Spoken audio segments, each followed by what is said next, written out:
joy in knowing what life is. And now you threw a curveball. Yeah. But, I agree with you. I mean, I think if we can recognize that one of the things that God had really stressed with me early on, he said, son, most Christians don't know the difference between me and the devil. Okay?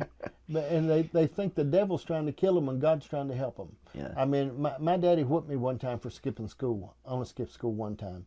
He didn't whoop me. He beat the fire out of me. Okay? And, and he acted like it was bothering him. But it was bothering me a lot. And Yeah. I think about stuff, but it really kept me. And the biggest thing I remember, I couldn't understand why he was so upset until I seen my mama crying because she didn't know where I was that morning. Me and Jim Shelton didn't show up for school. Gotcha. And we were up on the hill playing cards, but it got up around lunchtime. We got hungry. Yeah. So we went down the house, and there they sat. And he whipped me all over the house.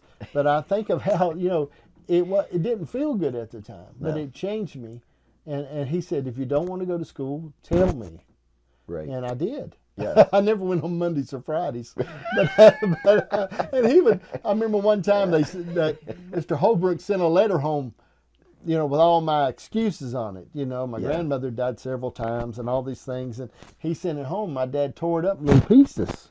And I said, you're supposed to sign that. And he didn't. He tore it up in little pieces, and I taped it all back together and took it back to Mr. Holbrook, and he didn't like that at all. He was upset at that. But I think of these things. Well, now let me ask you this. So we Okay. covered some important topics. Yes. But if I said this, outside of preacher mode, okay? Okay. If I said tomorrow, I'm going to pick you up, and we're going to do whatever makes you happy.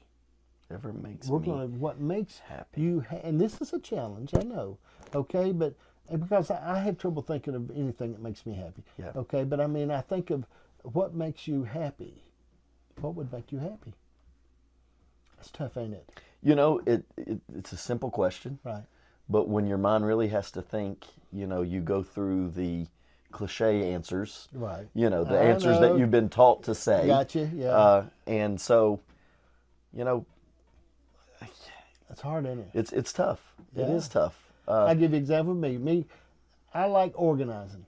Right. Okay, I mean, before you come a few hours ago, them sawhorses there, Yeah. they used to hang up there on a nail. And I Okay. got to thinking about that. I said, I believe I can fix that a lot better. Oh, yeah. And man, I couldn't accomplish anything that made me feel in. I brought my wife in, showed them to her, and before she come up here, I said, now let me tell you something.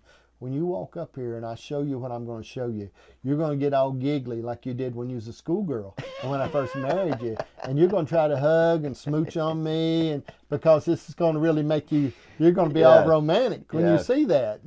She said, well, I like organization. I said, I know you do. Yeah. But I've got interviews to do, and I don't want smooching all over me and messing my hair up and getting me all fussed up. And I showed her that, and she said, you were exactly right. Yeah. You know yeah. what I mean? So Right. that made me happy, Right. okay? And we all have things in our life, and it's hard sometimes as men to say, this is what I really... Well, I think one of the reasons as men, our happiness depends on what we do for other people, right? I mean, And that can be real. Benjamin Franklin said this. He said, most men die at the age of 30, but are not buried until 80.